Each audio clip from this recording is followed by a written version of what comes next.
Okay, share screen, and then we'll be ready to go. Sorry about that. It's not letting me minimize again.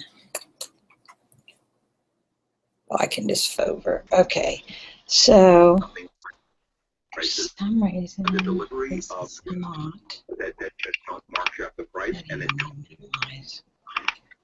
like that. Huh. I don't know why, but I'm going to go to another screen and maybe it'll be all right. Okay. So if we look down at our schedule for this week, I don't know if you all were able to pull up your Evernote. Oops. Let's see if I can get it big enough that you can see it. Okay, so week 3, which I've tried to start putting the date on there. I had some students in the online classes that was really confused about when I said 3, okay, what date are we on? So what I had here, I had a lot of emails over the weekend. A lot of them were from online classes. I can't recall how many, if there was any from here, but when they were working on project 1, they didn't know how to put like maybe dollar signs and how to use float numbers, and so I was putting the hint in here to go to Code Academy and do the lessons on strings, and it talks about how to include strings. But did any of you get that? How many were able to finish the project? The only thing I couldn't do is make my answer like the total will be like 350 whatever point 00. I couldn't get the point on there. That's because, did you use float? See, we only covered in class integer, like declaring a number, int. Well, what's the difference in an integer and a float number? Oh, that's going to be bad. I didn't notice that earlier today. No, I didn't have a marker. So, integer means what? What's the difference in an integer and a float number? A float can be decimal points. It can be like 3.33333. Where integer are just the whole numbers, 0. But integers include negative numbers also. But it would be any of those numbers are integers. So what you're wanting to do is you were wanting to print out a float number because you wanted to print the decimal point with the cents. Right? So if you declared those numbers as float instead of integer, and we'll look at some examples of that. But it wasn't due today. You've got, till next week to do that. I just wanted to kind of see where everybody was and give you a little bit more time to work on it. There's a couple of students, I think, that did get it completed. Charles, he's not even here today, but he did his. So we'll look at some of the Code Academy, and there's another website that the instructor that's teaching script programming, Python, he gave me one called stackoverflow.com. That's similar, I guess, to Code Academy that a lot of his students use. So we may take a look at that. He just told me when I was coming up to class, so I haven't even looked at it. But also, one of the other questions were that in Chapter 2, we'll look at what this is. In Chapter 2, there's in the exercises, let's see if I'll probably pull the exercise up. There was students trying to do the Chapter 2, and if you linked to the URL library that it told you to link to, it was this one, beansrs.biz, which doesn't exist and so anymore, but the book has a link here, and I don't know how many of you remember. We kind of went over it in the beginning of class. Let me see if it'll let me click on it. Yeah. This takes you to the resources for your textbook, and here it explains. Of course, this is pretty small. Let's see if I can get it a little bigger. Yeah, that was a lot bigger, huh? Okay, so what this resource says, we really think there's a lot of benefit to be had from actually typing in the code and getting it to run. So you weren't want to learn how to program, and the way you do that is by working through the book and typing in the code. If you really want to type in the code yourself, check the page at Head First Labs where the code can be downloaded on a chapter by chapter basis. Also, there's another website. Isn't this class have Wickedly Smart? Did we talk about that? That must be in the HTML Head First book. Okay, at Head First Labs, we downloaded all the code. Have you all done that on your computer at home?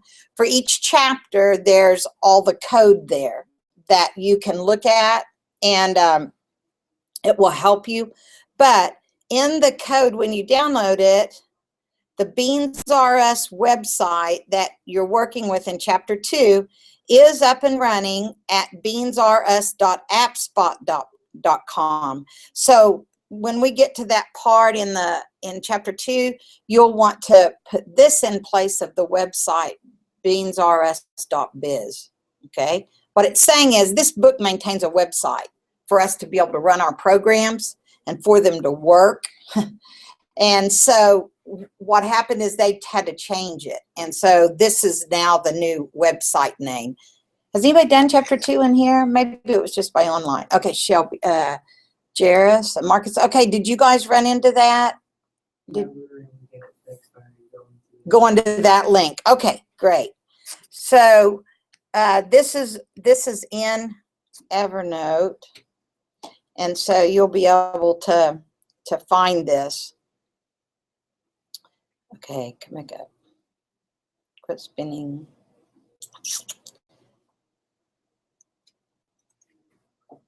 Okay, so the last, oops. That's why I don't like this mouse. Get messed up.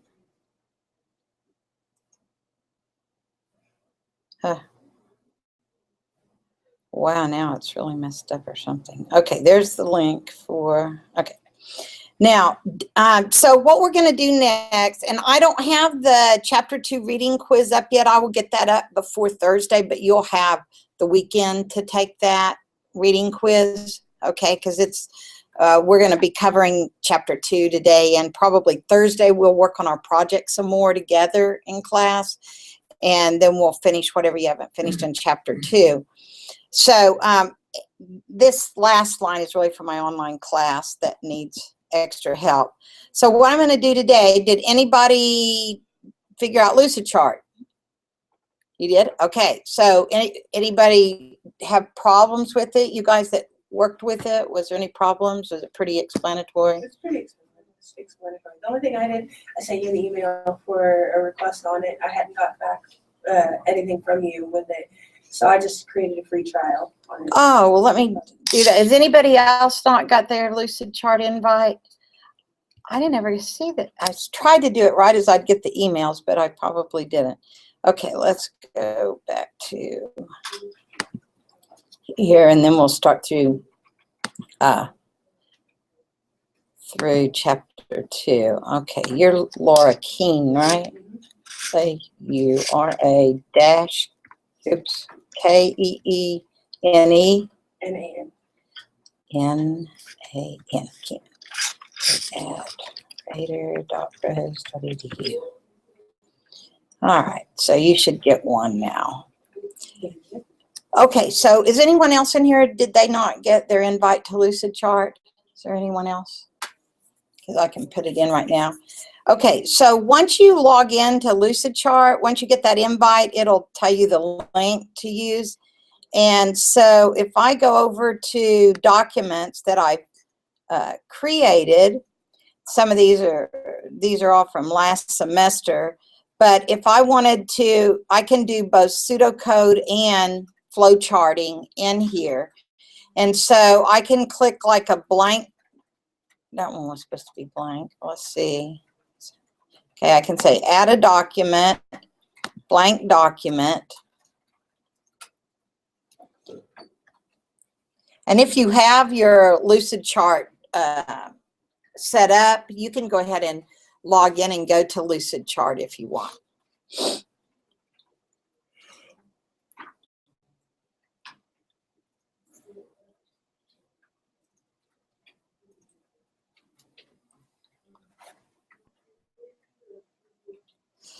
But it took me a while to load this earlier. I don't know why Lucid Chart's so slow. It's probably, well, I was on the, not on the Wi-Fi earlier when it did this. It's not just the Wi-Fi, I guess.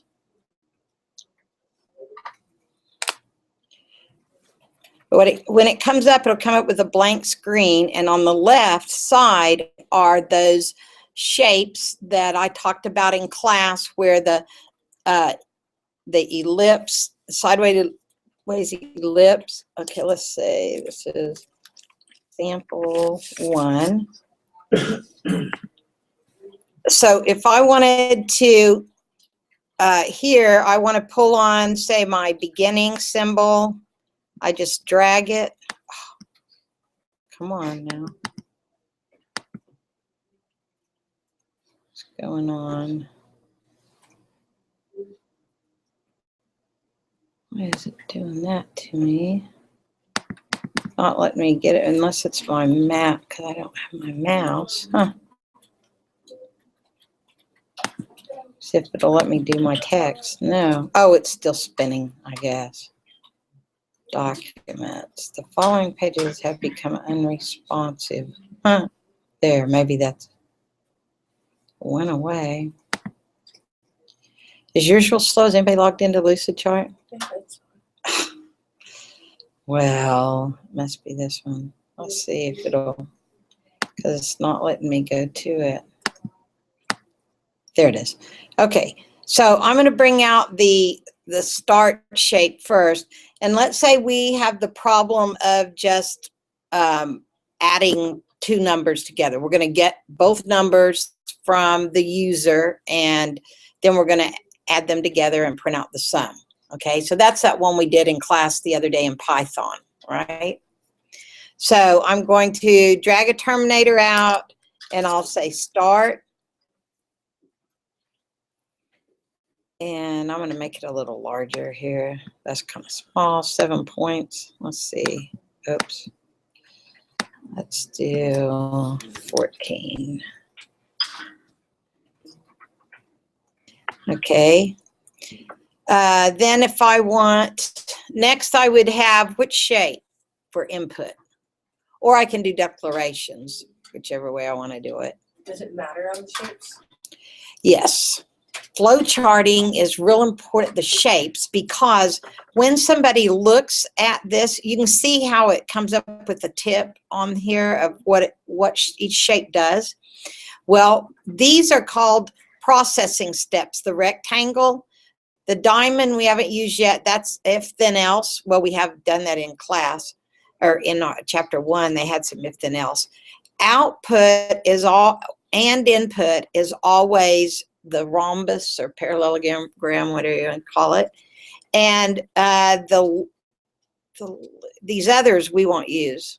I won't use any of these. These were for procedure-oriented stuff. Here's some things like, you can use this for declarations, but we don't ever do that. This is whenever we get to functions, we'll use that. Shape, predefined process. But right now, basically all we're going to use is the terminal symbol. This is our process step, which means when we do the sum, anything, any operations that we do in our flow are put in the rectangle box. The input is always put here. So next, if I want to do any kind of declarations, I could do it this way, but I don't have to do that on my flow chart. I can just come over here, drag this one out. And now it's probably not going to be large enough. I'm probably going to have to make it a little bigger, but we'll go here. And this would be, here's something else you can do. You can go up here at the top. Oh, that did change to small again. Why did it do that? Okay, you can change it to where like it starts at the top of your box. Your formatting, you see the formatting symbols that I'm using there? Are they too small? You probably can't. But up here you can pick top align, center align, bottom align. Well, you can get more in the box if you do top align, and then also left align. I usually do left align also, but it didn't change. Why did that one not change? Let's see. Okay, so our input would be something like we are going to have two numbers. So we would say maybe get num1, and you have to do shift enter. Don't do just enter or it takes you out of the box. Get num2, and it still did not do them large. So let me see. Now it did. Oops. Now my box. So then you'll have to, if you go to so large, then you have to stretch your box out. And then you can like tab it over to get it in line again. Always do the connectors last. You can do them anytime that you want to connect the boxes together. Like here, I would go and drag down to there, and it points to it like that. If you play around with it a little bit, sometimes you get the lines all squiggly and stuff. It doesn't, you know, you just kind of have to play with it. You can't mess it up, okay? All right, so what would we do next? We've got the get num, get num2. So we've asked the user for the two inputs. What do we do next? What do we do next? We've got our input. Declare the integers. Yes, we can convert them to integers. We don't, in our flow chart, unless we just want to do that, let's go. You don't have to do that in the flow chart because that's part of Python, which if you want to do it and it helps you, then you can do that. But usually in the flow chart, we're just doing like basically the logic. Right. Your calculation formula, right? Okay. Let's see if I can get that over. And as soon as I did that, it went back to. Let's see if this works. Okay, so if we want to do sum, then we would do sum equals num1 plus num2. And it went out of my box. Oh, no.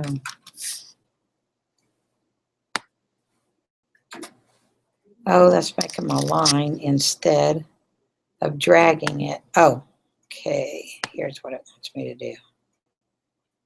Where'd it go? I know it's in there somewhere.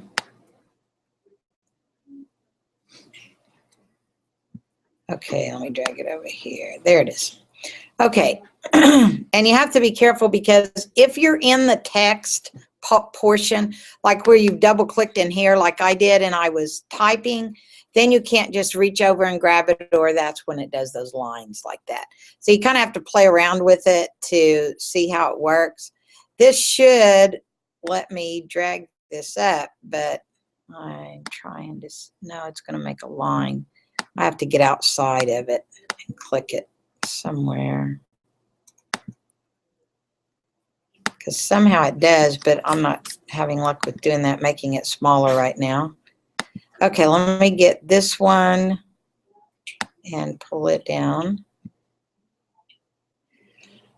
Okay, so the last thing we have to do, we've got our input, we processed our step. What do we have to do next? There's only 3 things in this program. How do we know what our answer is? What do we have to do? Sum. Print the sum, okay? So that's going to be an output box. So I bring it down here. And now I can stretch it while it's like this and make it the same size. But I really don't need this one bigger. And it should let me go. Nope, still not letting me do that. Let's see, there it is. Now it's smaller. Okay, so this one, let me go up to 14 again.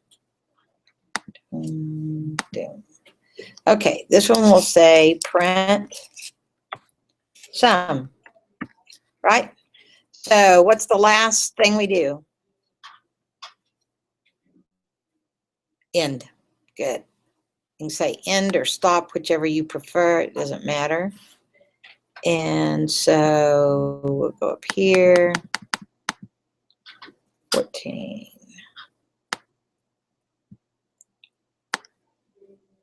Oops.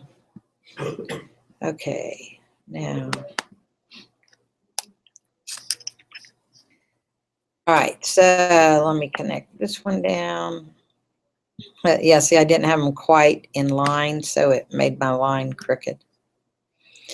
Okay, so that's the flow chart. Now, whenever you did your project, do your project the first project, and you create the flow chart, it may have a little bit more, just a couple more, and it just kind of depends on how the flow charting makes sense to you. If, like the step you said, converting to numbers, you want to put that in there, you can put that in there as a process step, okay, right before the calculation. So you can have as many steps as you want that makes sense to you.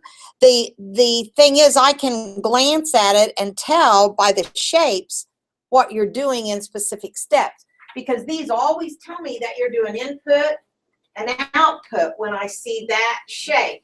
Here is when I know that you're doing some kind of operation, okay? And so you can have more, but this one has no decision making and no loops. It's just a straight processing. It was kind of interesting. One of the students that did the project and turned it in, I can't remember which one it is, actually put a loop in it.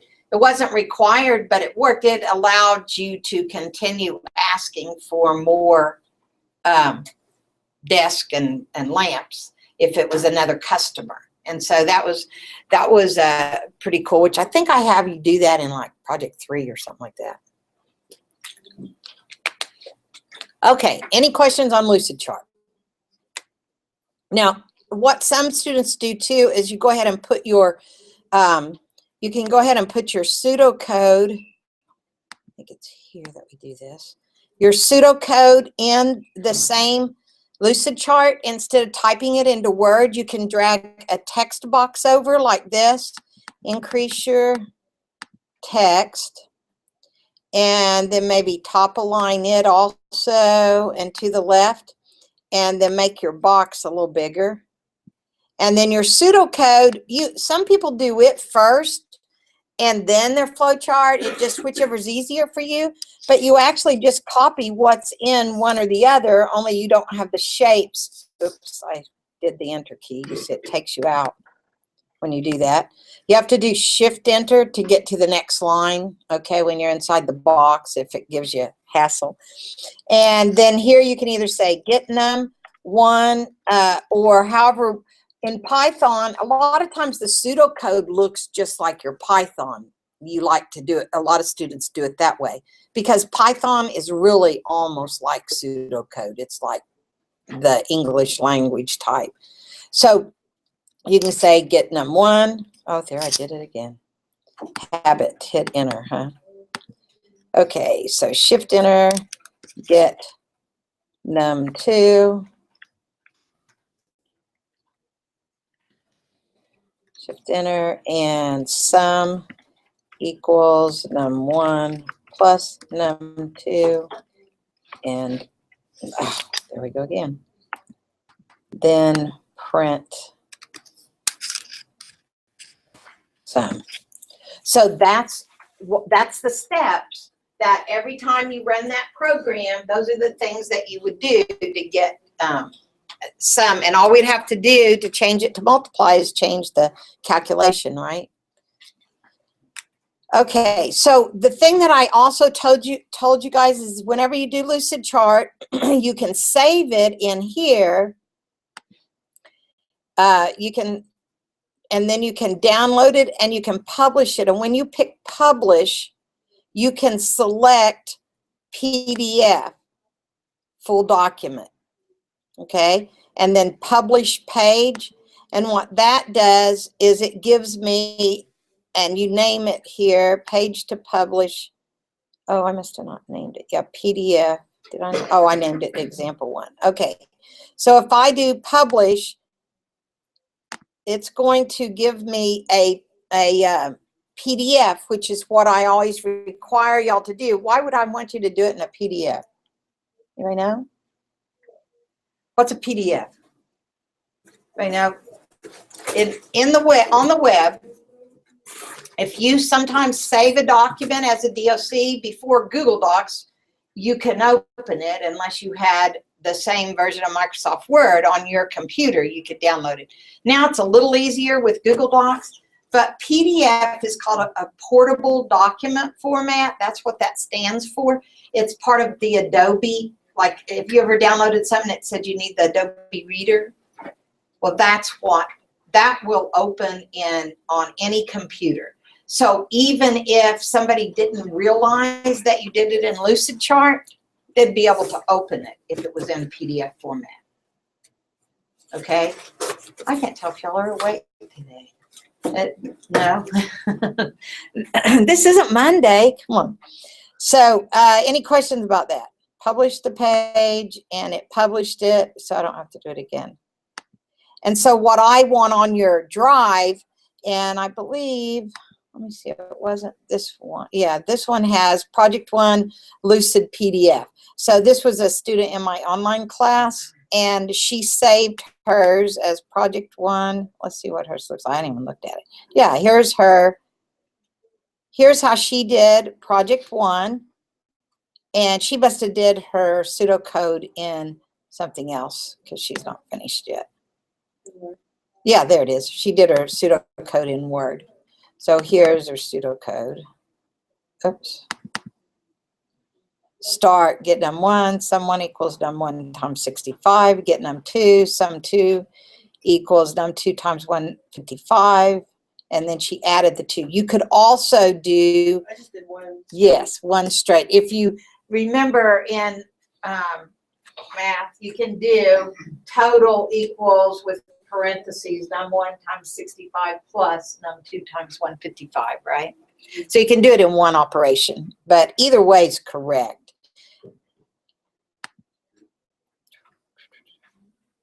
All right.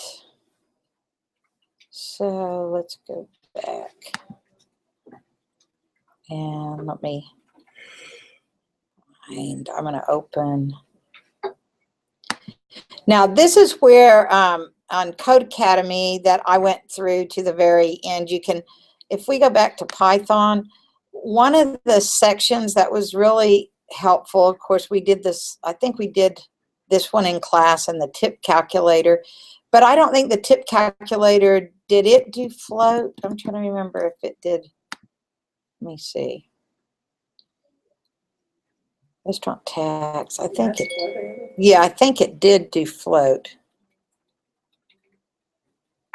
Let's see.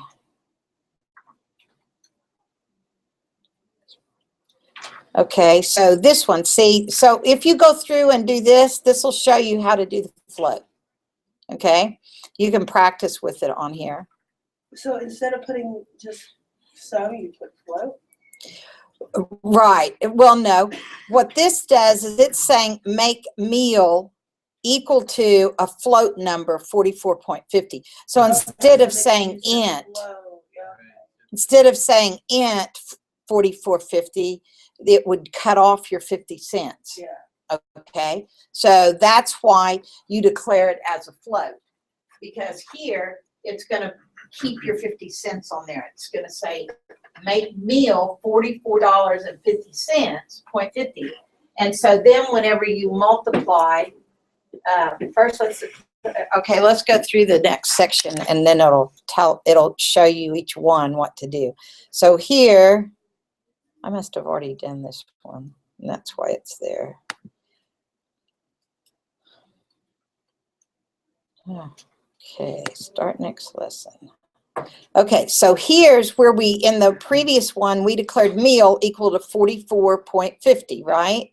So tax would be the floated value, because it tells you right in the instructions here that 6.75% is 6.75 times, or I'm sorry, divided by 100 in order to get the decimal form of the percentage.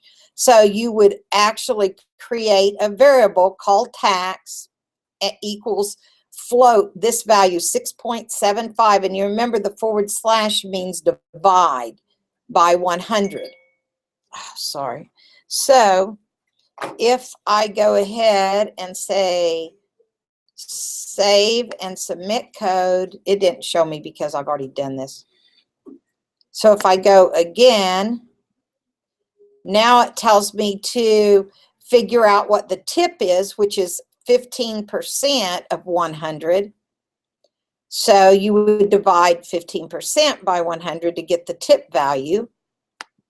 So see, it's creating the whole program going one step at a time. Oops, what did I do? Oh, it messed up somewhere. Let me see, undo. There it is. Okay, so here what it does is it takes meal equals meal plus meal times tax, right? So meal times tax is going to give you the meal plus the tax, how much it is, and then we're going to calculate the tip next, I believe.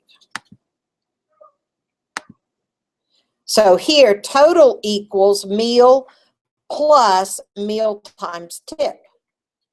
So then to print it, you do %.2F, and that is, here's the instructions. This is the output.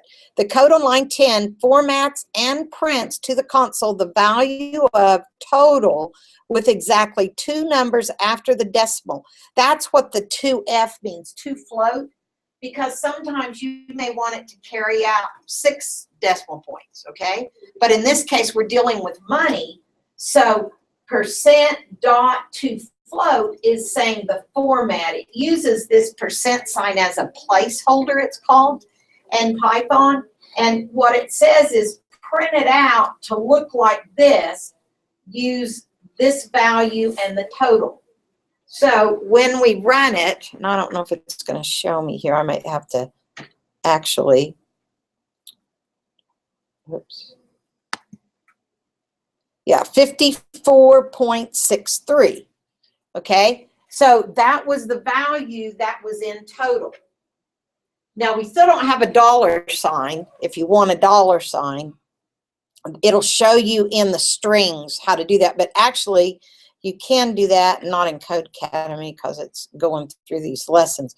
You just put a dollar sign in quotes plus, it'll show you in the strings section of here. Let's see. I don't remember if in the projects I required you to do that or not.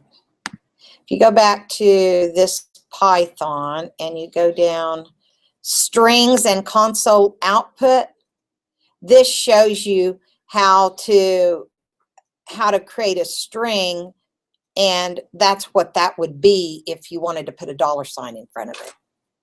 Okay, if you don't get the dollar sign, no big deal on the first project. We'll work through some of them after everybody's are put in.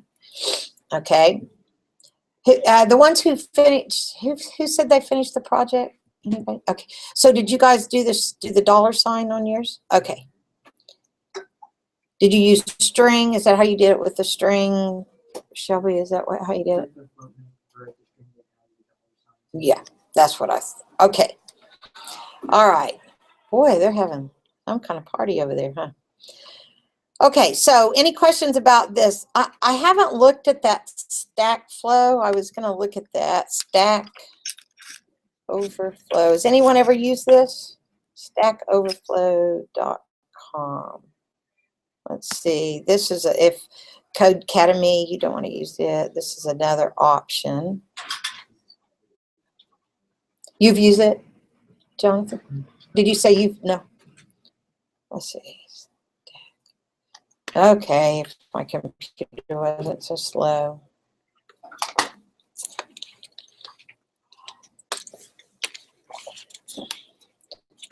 It's a question and answer site. Oh, that's not as good for what we want, I don't think. Let's see, questions, tags, users. I don't know, unless there's another area. This doesn't look as, because it's not like a tutorial, it's just a question answer thing. I'll look into it and have him show me how they use it in their class, in the Python class. Okay. So next, what I want to do is go ahead and call up the textbook and show you where that one part is that we need to fix. Okay, I gotta sign in.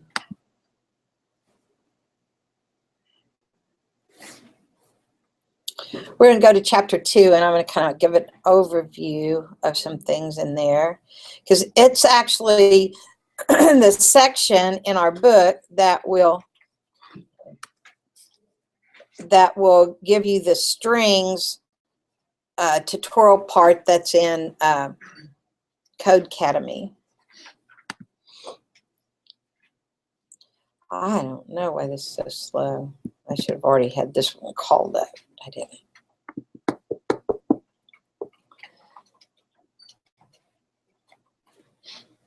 First. Oops.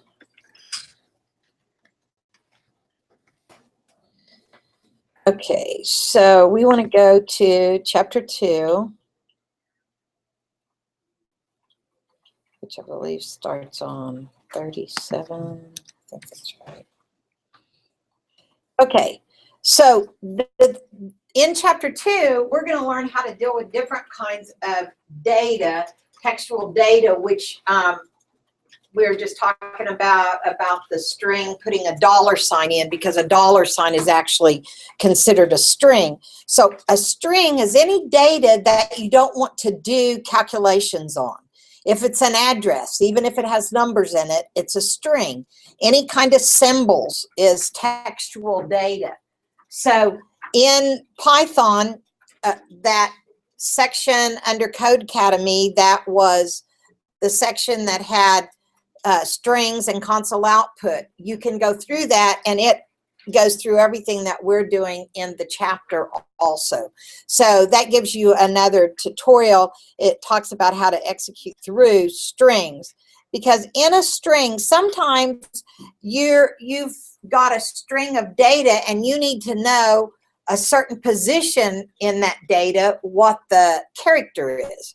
And so we're going to learn how to go through that using some methods that they're called in Python.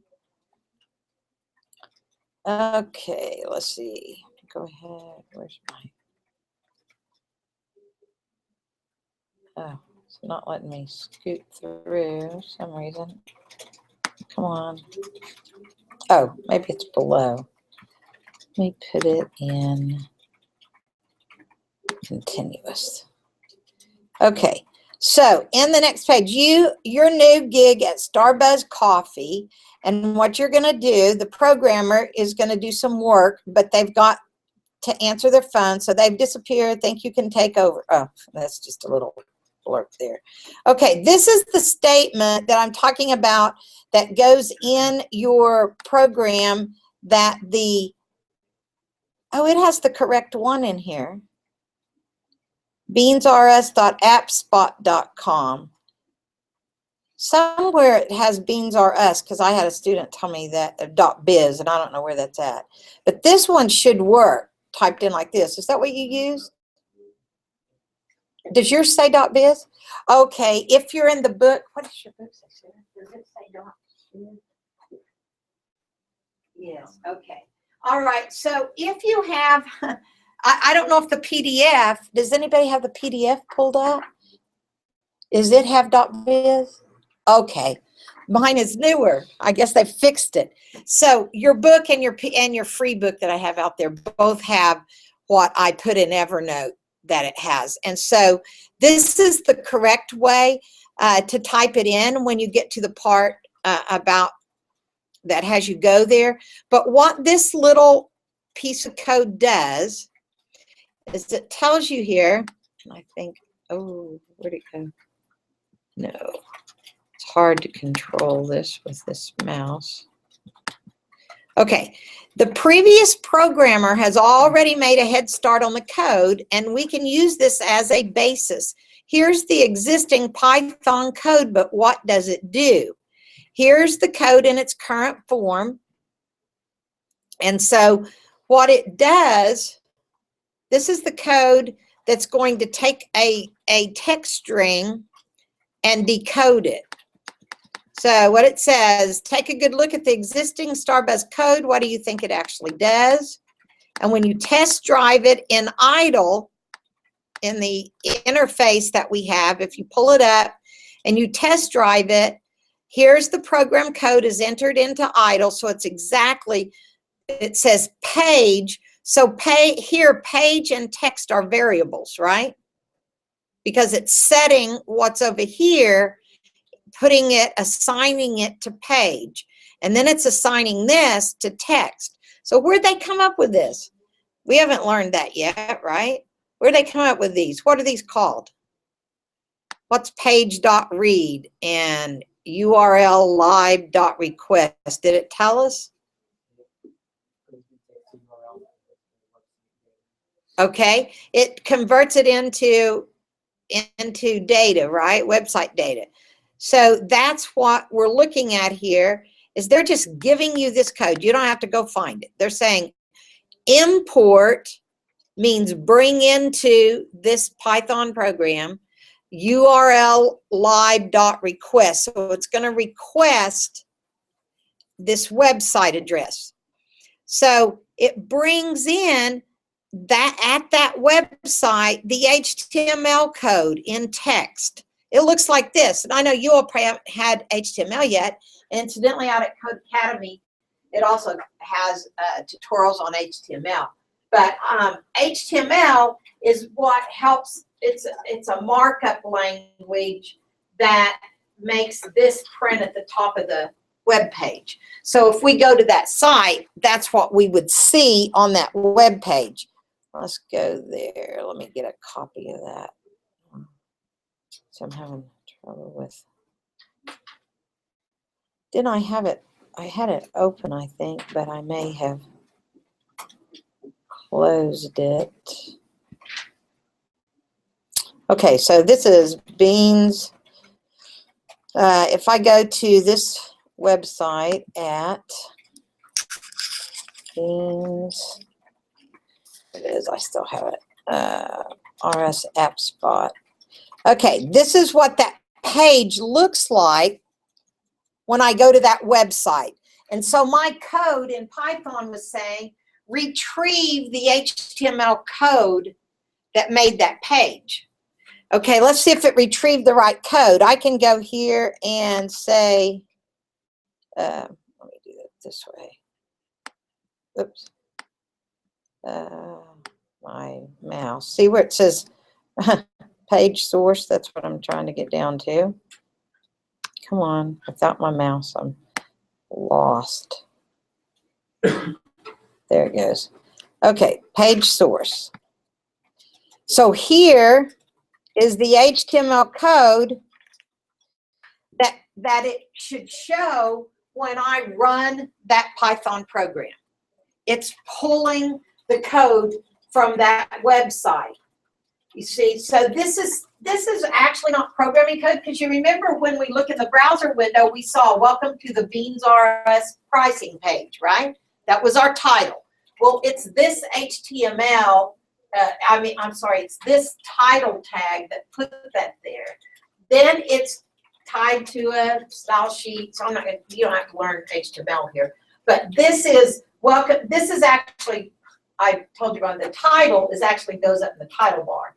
This H2 heading is what says welcome to the Beans RS pricing page. That's what we saw in our browser window. And it said current price of coffee beans equals $6.50 strong, just means it bolded it. See, you probably, in word processing, when you use Microsoft Word, you just click on a B and it bolds it, right? Well, in HTML, you have to put tags around the text to make it bolded. And the original word processor, way back, the very first one created, was called WordStar. And you had to know the tags like that. And the text, would mark up. It was called marking up the text is what you did. So here's what actually prints on the page. If we go back and look at the page, that's what it looks like. Welcome to the Beans RS pricing page. Current price of coffee beans, and you can see $6.50 is bolded. That's because it put strong around that, an opening strong tag and a cancel strong tag. price valid for 15 minutes from Tuesday, February 3rd, whatever, okay? So it actually even has a current date in there, right? If you run this tomorrow, it will have the right date in there. What does that is because it says price valid, that must be in the 15 minutes from Tuesday. I don't know which tag is making it do that. Put today's, it shouldn't have done that. Okay, so I'm going to go back to our code here. So that's what it brought out. This one, see, it has a different date in it when this was originally done. Wednesday, in the textbook, it says Wednesday, 2705-2009, paragraph. So page dot read, the thing that's printing out, it's going to that website with this line of code, and then it's page dot read dot decode. This is the text is coming across like that, but that's really not what we want. This looks like a chunk of raw HTML text, which is the format used to create web pages. The code you've been left goes to the prices page on the Beans RS website to get the current price of coffee beans. But instead of giving just the cost, it gives you all of the HTML text used to create the web page itself. So that's not what we want. We didn't want the web page. We really just want the cost of the coffee.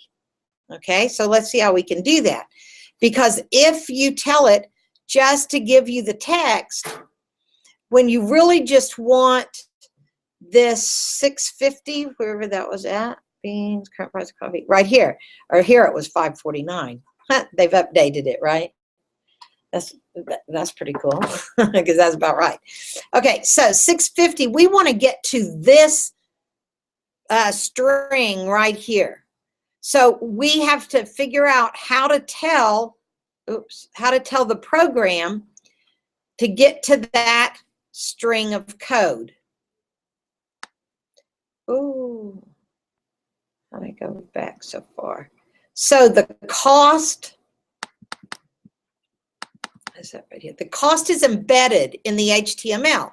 And there it shows you what I was showing you is that this is all we want. This is the price that we need from that page, okay? So our first line of code that said import the address, we need that, but then somehow we need to change that where that we can get just the one line of code. So a string is a series of characters. The output of the Starbuzz program is an example of a string. In other words, it's a series of characters like this. So the top line looks like this. It's got the less than bracket, HTML, greater than, less than, head. That's a string, and it just keeps going. Somewhere within the string is the price of coffee beans. So to retrieve just the price, all you need to do is to go to the right bit of the string, retrieve the characters that give the price, and display just those characters. But how do you do that? Okay, so this is how you find characters inside the text. You start at the beginning, and its offset is where you find that character. So the first character in a string has an offset of 0. That's, I think did we talk about that in this class? Arrays, they start with 0. Even though we are trained, we're conditioned from elementary school to think that our numbers go 1 to 10. They really don't. They're 0 to 9. That's the decimal numbering system. And so we forget about 0, but 0 is a number. It's a place. It's a position. And so the computer stores each one of these characters in a unique position. And so here it's at 0, 1, 2, 3, 4, 5. So it's offset 1. You have to remember if you want the one that's in position 1, 2, 3, 4, 5, 6, you're actually in position 5. Because it's 0, 1, 2, 3, 4, 5 is 6 positions. Okay, so I'm missing my marker. I would mark it up on there. say 0, 1, 2, 3, 4, 5. See, but you're actually at the 6th character, right? So if you say, I want the 6th character, then you would say it's in position 5. Does everybody follow what that's saying? And the pictures really help, I think, better than the old book we had. Okay, so here, oh, it's already written on here. So the offset value is always 1 less than the position. Python lets you read a single character from a string by providing the offset value in square brackets. So in your Python program, if this variable string is called text, that's the variable name that we're giving to that whole source code there. If we wanted to get to a certain position in that, we would get to it by saying text sub and putting it in brackets. So we would say, if I said 7th letter equals text sub what? Yes. Good. Everybody follow that? So somebody else, if I say text 8th letter underscore, 8th underscore letter, say that's the name of the variable, equals text sub, what one? If I said 8. So 7. Everybody follow? It's 1 less. Everybody else just shy, y'all know, right? Okay. I won't bite your head off if you're wrong, okay? just take a guess. All right, so next, I just need to know if you're following. But how do you get at more than 1 character? Okay, so we want to actually get to where the $sign is and get the next, how many characters? That's over the top, isn't it? $5.49, right? So we want the next 5 characters when we get to the $sign. So that's called a substring. It's like reading single characters from a string, except that you provide 2 index values within the square brackets. So in the square brackets, if I wanted to start at 138, position 138, and I want to go 5 positions, then it'd be 2 position 147. So that would get a substring in that long string for me. Okay? So it's a beginning and an ending that we use. So let's work out what each of the following substring specifications, oops. Oh, keeps moving too much. There it is. Okay, so here we want to, your job is to determine what each of the substrings provide. Okay, so if it says this substring is called S, that's the variable is S, then start at position 5 and go to 9. So 0, 1, 2, 3, 4, 5. So where's the fifth one? H. So it would start with H, and then it would go to 9. Blank spot. So we're going to put in there the word here, right? So it's H-E-R-E. Everybody follow? So we started here because S sub 5, if you count the 0, 1, 2, 3, 4, 5, that's the 5th index. So it starts with H and it says go to position 9. So there's 6. Oops. Let's see. 9 would be 0, 1, 2, 3, 4, 5, 6, 7, 8, 9. So it's the space right here, right? Like you said. Yeah. So it goes H-E-R-E space. All right. And that's what you would put as your answer. Everybody follow that? So let's look at this one. This is still the same string, so we're going to start at position 10, which we know is going to be here because we already counted 9, right? So it's going to start with I, and it says go to position 12, so it's just going to be 11, 12. So it's going to be is space, right? Here is, and then it says go to 13 and 18, so we start here. Here is Waldo instead of But where is Waldo? This is here is Waldo. We want that substring taken out. So each one of these are called substrings. This is the string S, named S. That's the variable name for it. But instead of the variable just having one character or the long string, if we want to have parts of it, we can do it like this. In general, if you specify a substring using S, A, colon, B, that's just the formula, right? A is the beginning and B is the ending, okay? So you guys are out of algebra, most of you, and so now you thought you got to get away from letters, right? No, we're going to keep using them. Just they're a little more meaningful, maybe. All right. Any questions? Everybody gets it? Okay. So here it shows you the actual solution. So you can go through that if you need to. The second index value is after the last character in the substring. Okay, so this is even though the first index value is the starting character of the substring, the index value is after. So it's showing you here like 13, 18, even though index 18 is mentioned in the substring, the specification. Okay, so we were wrong up there. I was wrong. It doesn't, that's why the space. So I told you wrong up here.